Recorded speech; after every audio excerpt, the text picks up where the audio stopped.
بسم اللہ الرحمن الرحیم۔ شروع اللہ کے نام سے جو بڑا مہربان نہایت رحم والا ہے۔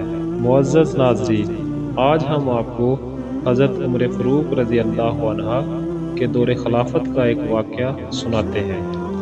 آپ کے دور خلافت میں سن 18 ہجری میں پورے جزیرہ عرب میں بڑا سا قحط پڑا، جس کی وجہ سے لوگ مرنے لگے، حتیٰ کہ جانوروں کے جسم میں خون تک خشک ہو گیا۔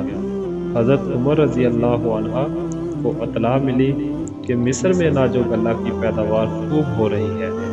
آپ نے وہاں کے گورنر حضرت عمرو بن عاص رضی اللہ عنہ کو خط لکھا کہ یہاں حجاز میں غلہ کی کمی ہے اور مصر میں اس کی فراوانی ہے، اس لیے تم جہاں والوں کے لیے غلہ روانہ کرو۔ حضرت عمرو بن عاص رضی اللہ عنہ نے جواب میں لکھا کہ آپ مطمئن رہیں، میں اونٹوں پر لدوا کر اتنا غلہ بھیجوں گا کہ اگر پہلا اونٹ مدینہ میں ہوگا تو آخری اونٹ مصر میں ہوگا۔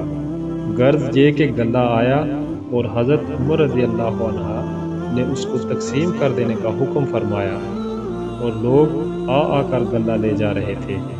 ایک صحابی حضرت بلال بن الحارث رضی اللہ عنہ جو جنگل میں رہتے تھے، انہوں نے جب غلے کے بارے میں سنا تو چاہا کہ وہ بھی آ کر غلہ لے جائیں۔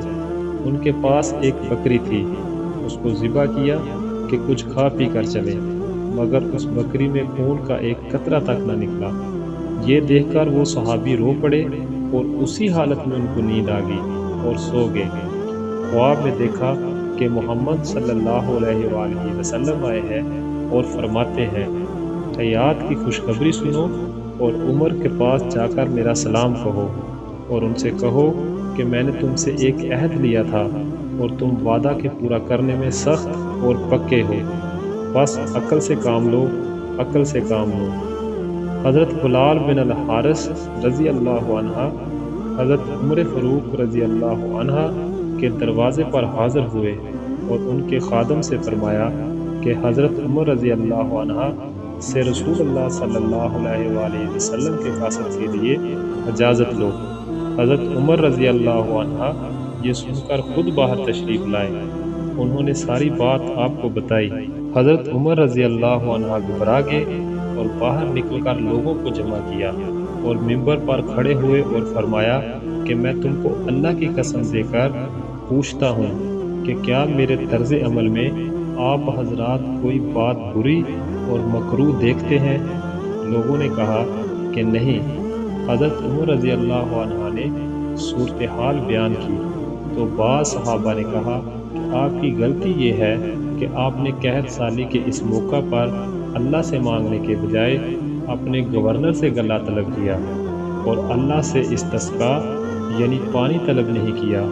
یہ بات آپ صلی اللہ علیہ وآلہ وسلم کو پسند نہیں آئی اور اس پر آپ کو تنبیہ کی گئی ہے۔ حضرت عمر رضی اللہ عنہ نے فرمایا کہ ہاں یہی بات ہے۔ پھر آپ نے نماز استسقاء پڑھی اور نبی اکرم صلی اللہ علیہ وآلہ وسلم کے چچا حضرت عباس رضی اللہ عنہ کا واسطہ دے کر اللہ سے دعا فرمائی۔ اتنے میں لوگوں نے دیکھا کہ بادل منڈلا رہا ہے، پھر بارش ہونے لگی۔ اس واقعے سے معلوم ہوا کہ اللہ ہی کی طرف ہر معاملے میں رجوع کرنا چاہیے، کیونکہ اللہ ہی حاجت روا مشکل کشاں ہے۔ کوئی نبی و ولی، کوئی پیر و فقیر، کوئی مولوی و عالم، کوئی شیخ و صوفی نہ کسی کی بگڑی بنا سکتا ہے، نہ کسی کی حاجت روائی کر سکتا ہے اور نہ دستگیری کر سکتا ہے۔